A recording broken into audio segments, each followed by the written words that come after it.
নামাজের সময় ইমাম যখন ডান দিকে সালাম ফিরায়, মুক্তাদি ডান দিকে সালাম ফিরাইবে না ইমাম দুই দিক সালাম ফিরানোর পর মুক্তাদি সালাম ফিরাবে? খুবই গুরুত্বপূর্ণ একটি প্রশ্ন করছেন সাইফুর ভাই। আমাদের দেশে সচরাচর ইমামের সঙ্গে সঙ্গে সালাম ফেরানো হয়, যেটি সুন্নাহসম্মত নয়। প্রায় 99.9% বা তারও বেশি সংখ্যক মসজিদে মুসল্লিরা এই কাজটি করে থাকেন, অর্থাৎ ইমামের সঙ্গে সঙ্গে সালাম ফেরান। নবী আলাইহিস সালাম বলেছেন, ইন্নামা জুইলাল ইমামু লিইউতাম্মা বিহি। ইমাম ধার্য করা হয়েছে, নির্ধারণ করা হয়েছে, ইমাম নিযুক্ত করা হয়েছে তাকে ফলো করবার জন্য। ফলো কাকে বলা হয়? একজন মানুষ আপনাকে পথ দেখাচ্ছেন, তিনি সামনে যাচ্ছেন, আপনি তার পিছে পিছে যাচ্ছেন, এটাকে ফলো করা বলা হয়। তার পাশাপাশি যদি আপনি যান সাথে সাথে, তাহলে এটাকে ফলো করা বলা হয় না, তাকে বলা হয় একসঙ্গে যাওয়া। এই জন্য নবী আলাইহিস সালাম বলেছেন, ইযা কাব্বারা ফাকাব্বিরু, ইযা রাকা ফারকা, ওয়া ইযা সাজাদা ফাসজুদ। এভাবে ধারাবাহিকতা বর্ণনা করেছেন। অর্থাৎ এখানে ফা আরবি গ্রামার অনুযায়ী ফালি তাকিব, অর্থাৎ ইমাম যদি তাকবীর বলে তারপরে তোমরা তাকবীর বলো, তিনি যদি রুকু করেন তারপরে তোমরা রুকু করো, তার সঙ্গে নয়। সঙ্গে করলে আর অনুকরণ করা হলো না।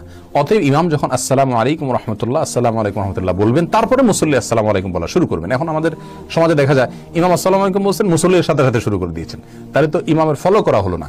এটি একটি খেলাফে সুন্নাত আমল, অনেক ক্ষেত্রে আমরা খেয়াল করি না, যেটা আমাদের খেয়াল করা উচিত।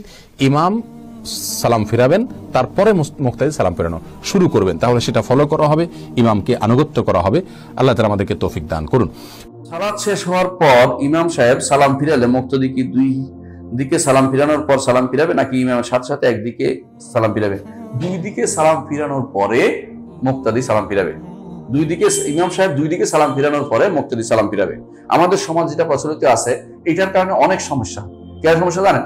ইমাম সাহেব একদিকে সালাম ফিরেছে, মুকাব্বির আছে না, মুকাব্বির আল্লাহু আকবার বলছে, দ্বিতীয় আল্লাহু আকবার ইমাম সাহেব কি বলছে কেউ শুনে নেই। কারণ প্রথম আল্লাহু আকবার শব্দে মুকাব্বির বলতেছে, পরে দ্বিতীয় আল্লাহু আকবার কেউ আর শুনে নেই। এখন দ্বিতীয় কখন এটা আন্দাজ করে এখন দ্বিতীয় তাকবীর দিতেছে, মুকাব্বির দিতেছে। এটা শরীয়তে বিধান না, কারণ এর আরো কিছু কাজও আছে। কারণ সালামের পরে কেউ সালাম দুই সালাম ফিরানোর পরে কিন্তু সুজদা দেয়। এখন আমি কি করছি, তাছাড়া সালাম ফিরিয়ে ফেললাম। আবার আমার অনেক সময় ভুলও হয়, অনেক সময় আমি খাড়াইতে হবে, আমার সালাত বাকি আছে, কিন্তু একদিন সালাম আমি ফিরিয়ে ফেললাম, এটা ভুল করতেছি না, আমার তো সালাত বাকি আছে। আর এই জন্য নিয়ম হচ্ছে উভয় সালাম শেষ করার পরে আমি সালাম ফিরাম, উভয় সালাম শেষ করবো। এই জন্য আরেকটা কাজও করা দরকার ইমাম সাহেবদের। ইমাম সাহেব সালামের লম্বা করবেন না, এই জন্য সালাম জাজম করতে হয়। আসসালামু আলাইকুম রাহমাতুল্লাহ, আসসালামু আলাইকুম রাহমাতুল্লাহ, আসসালামু টানতে থাকবেন, তো মানুষও টানতে থাকবে ওইদিকে। এই জন্য ওই টানার কাজ চলতেছে, এই জন্য এখানে ভুল তো এখানে হয়ে গেছে প্রথমবারে। আপনি এত লম্বা করতে কিছু সালামগুলি খুব দ্রুত দিতে হবে। সালামগুলি তাকবীর গুলো জাজম হয়, তাকবীর গুলো আল্লাহ বলতেছেন, ইমাম রুকুতে চলে গেছে, সব রুকু চলে গেছে, সিজদা চলে গেছে, আপনার তো লম্বা করছেন কেন? আপনি যতটুকু দেবেন ততটুকু যেতে পারেন, এটার মধ্যে আপনি থাকবেন। এটা না হইলে আপনি লম্বা করছেন, ওরা কিন্তু আপনার মতো বসে নেই, আপনি তো বুড়া মানুষ। ইমাম সাহেব ইয়াং পোলাবান বউ তাকে সিজদা চলে গেছে, আপনি আল্লাহ বলার সাথে সাথে এরা করছে, নামাজ কিন্তু বাতিল করে দিচ্ছেন। এই যে জিনিসগুলো ভুল, ইমাম সাহেবের দোষ আছে, এটা খেয়াল রাখবেন।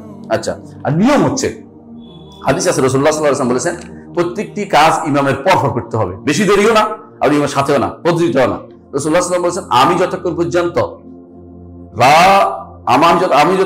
সিজদা না গেছে ততক্ষণ তোমরা পিঠ বাঁকা করবে না। এবং হাদিসে আছে সাহাবায়ে কেরাম পিঠ বাঁকা করতে ততক্ষণ রাসূল সিজদা না গেছে। চিন্তা করে দেখছেন, এর অর্থ যে আমরা কি করি, ইমামের সাথে প্রতিযোগিতা লিপ্ত হয়ে যায়। এটা বেশিরভাগ মানুষ করে। অনেক সময় দেখা যায় যে ইমাম ওর সাথে টিকার জন্য ইমামও প্রতিযোগিতা করতেছে, আমার আগে চলে গেল কিনা, আবার আরেক মুসিবতে পড়ে যায়। এটা হচ্ছে আসলে আমাদের ভুল। এটা এই ভুলের কারণে হাজা হচ্ছে না, নামাজের প্রতি একটা মানে হযবল অবস্থা তৈরি হচ্ছে। এটা না, আপনি একটু পরেই যান না। হাদিসে স্পষ্ট উল্লেখ আছে, বুখারী মুসলিম হাদিস স্পষ্ট, যে যত এই জন্য আমাদের উস্তাদরা আমাদের বলেছেন এইভাবে, আল্লাহু আকবার শুরু হইলে র শেষ হইলে আপনার আ শুরু হবে, ইমামের রা শেষ হইলে আপনার আল্লাহু আকবার আ শুরু হবে। ইমামের রা শুরু শেষ হওয়ার আগে আপনার আল্লাহু আকবার শুরু হবে না, এটা খেয়াল রাখবেন সবসময়। ইমাম আল্লাহু আকবার শেষ হয়েছে, এরপর আপনার আ শুরু হবে, আল্লাহু আকবার বলা শুরু হবে। এটা না করে ইমাম আ করতে আগে আল্লাহু আকবার বলে বলছেন, আপনি তো ইমামের আগে আপনি কার উপরে এক করছেন। অনেক সময় তো সালাত হবে না, যদি কেউ আল্লাহ তাকবীর তাহরিমে দিয়ে দেরি করতেছে, কোনো ইমাম লম্বা করছে আল্লাহু আকবার, আপনি আল্লাহু আকবার কই বলছেন, আপনার নামাজ হয় না, এটা আপনি কার একটা করছেন, ইমাম সাহেবের সাথে একটা হয়নি আপনার। এখন আপনার এটা একাকী নামাজ হচ্ছে, ইমাম সাহেবের সাথে হয়নি। যদি হয় সর্বোচ্চ একাকী নামাজ হবে। আচ্ছা, অন্যান্য ইমামের নিকট হানাফি মত তো হয় না, কারণ তো একটা শুরু করছে, তার দুই ভিন্ন মত হয়ে গেছে। অন্য ইমামের নিকট তার একাকী নামাজ হবে, ইমামের সাথে হবে না, কারণ সে একটা করে নাই, তা তো পরে ইমাম সাহেব তো এখন একটা করে নাই, সে তো পরে